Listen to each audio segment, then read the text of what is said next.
Hello, today we are looking at naming ionic compounds. And so there's quite a bit to this. There are supplemental videos really diving into each of the kinds of ways to name. So if you want more, there are more videos that you can look at from my colleagues at Rogers High School to help out with some of those if you want more than that. So I'm going to give kind of an overview and go through how to name ionic compounds. First of all, let's remember we're talking about ionic compounds, not covalent here. So it's a metal and a nonmetal.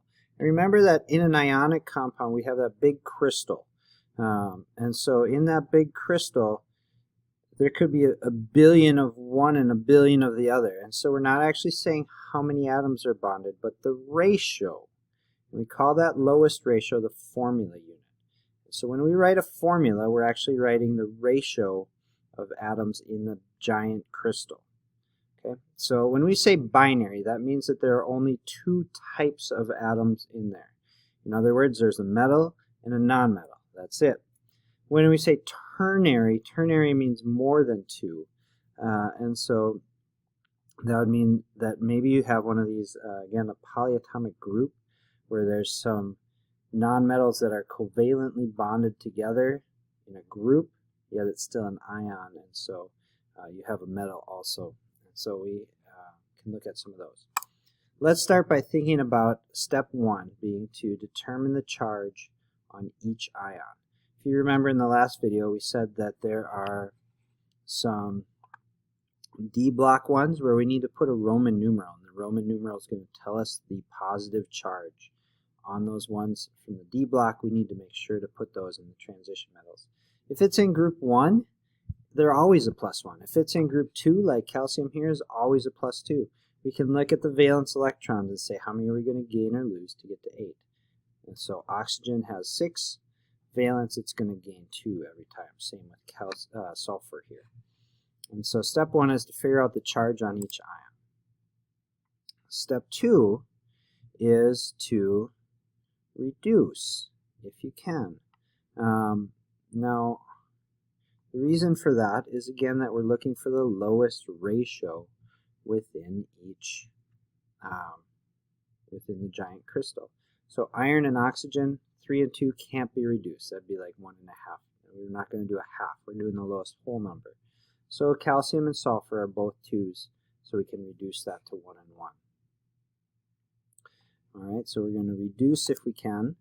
And then we're going to do a crisscross. And what this crisscross is it's taking the number from here, not the charge, but just the number, and we're going to put it down over here. And we're going to take the number here and put it down over here. So what that means, what we're really doing is this shortcut for when we drew out the pictures of these ionic compounds in the last chapter, in the last unit. We drew out the picture. The picture is still the gold standard. That is what's happening. We're transferring electrons. This is a shortcut to show us what the formula would be after we do that.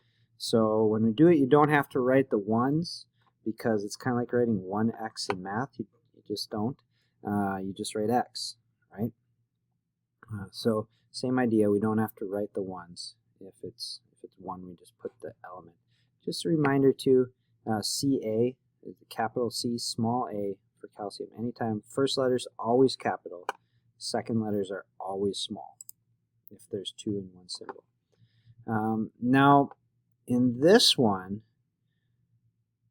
we see aluminum's a 3+, but then this has that ternary or the polyatomic ion where there's a group of atoms here. And so what we're going to do is when you do this crisscross, we're going to say we need 3 of the group. So we're going to put this group NO3 in parentheses and not touch that. Don't change what's in the parentheses. And when you crisscross, go outside the parentheses. So we need, this is saying there's 3 groups of NO3 for every 1 atom of Al. Okay? So the 3 and the 1 don't reduce here. And then we crisscross. Okay, so we can look at that. Here's a couple to try. Go ahead, pause it, and give those a shot. See what you get. Nice job. I bet you got it. I bet you got it. Yeah, magnesium chloride. Magnesium's 2 plus, chlorine's 1 minus. Crisscross, we get MgCl2. Again, we're not changing the charge, just the number we're crisscrossing. Potassium sulfate. Potassium is K, that's a 1 plus. Sulfate, the group, is SO4, and that's a 2 minus. So we'll crisscross the 2 goes with potassium, and one group of sulfate. Since it's only one, we don't have to put in parentheses. If you did parentheses around SO4 with a 1 outside, it's not wrong. It's just writing more than you need to. Copper 2 nitrate. Copper is a 2 plus because of the Roman numeral 2. There's a 1 plus version of copper, but this is copper 2. Nitrate again is NO3, and that's a 1 minus, so we're going to crisscross and go outside the parentheses with that 2. And we have 2 sets of nitrate. Iron is a 3 plus because of the Roman numeral. Oxygen is a 2 minus, and so we'll crisscross those. And then strontium is a 2 plus. Sulfur is a 2 minus, so we can reduce those to 1 and 1. And it'll be SRS. We just need 1 of each. Very good. Nice job. Naming the ionic compounds, and we want to go the opposite direction. It's kind of the same thing, but it's just the opposite direction. So most of the time the cation is almost always a metal, and it's going to have the exact same name as the element.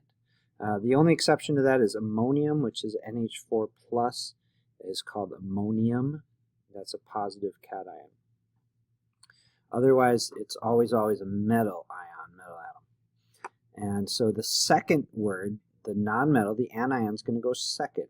And so we have, it's either a nonmetal atom.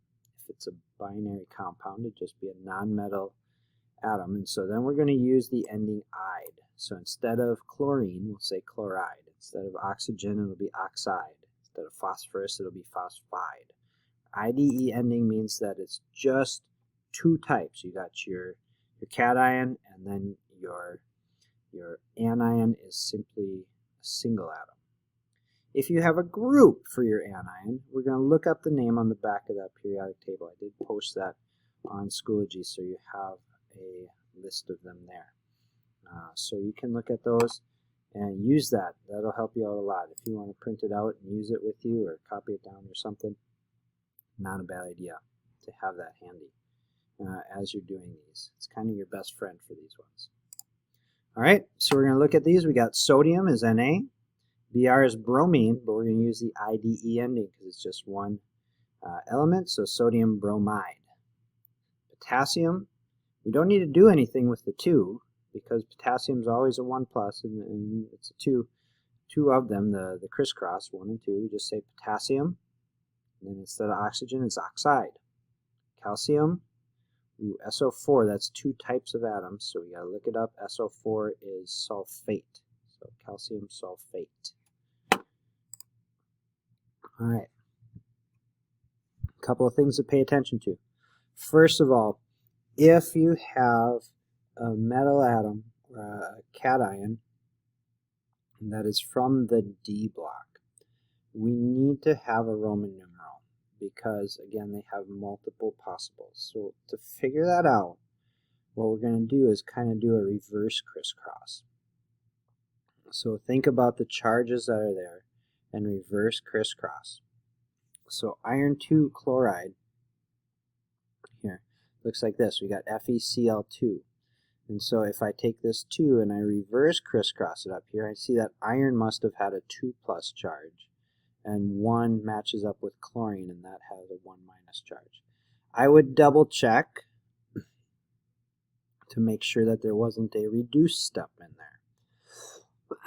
Excuse me. So if I do reverse crisscross, and it looks like chlorine should be a 1 minus, but it was actually like sulfur that should be a 2 minus, then I know that it was both reduced, and so I'd have to double it to get that back. So like here, in this case, so I've got iron is there's 1 of them here. We've got SO4, there's 1 group of it. Careful with that. We're looking at the number of groups, not oxygens itself. So we'll reverse crisscross, so 1 iron, 1 sulfate, but we see that SO4 has a 2 minus charge on the back of your periodic table, which means we would have to double it because it was reduced. So Fe, this is iron 2 plus, iron 2 sulfate. Okay. So it's kind of like in the ionic formulas ChemThink, where you're solving for the charge on X. When we did those ones that solves for the charge on X, that's really what we're doing here. So let's try a couple. Hey, nice job. All right, we got copper, we got chlorine. We're going to reverse crisscross, and so we see that it's copper 2 chloride. Reverse crisscross on Al and F, 3 and 1 goes beautifully. Aluminum fluoride every time. We don't need a Roman numeral because aluminum's always a 3. Magnesium bromide, reverse crisscross, the 2 and the 1. Everything matches up great. Mg is always a 2 plus, bromine's a 1 minus, we're good. And then we reverse crisscross, 1 and a 3. Iron's going to be a 3 plus, NO3 nitrate, you look it up, is a 1 minus, so we didn't have to reduce or anything, and we are all good on those.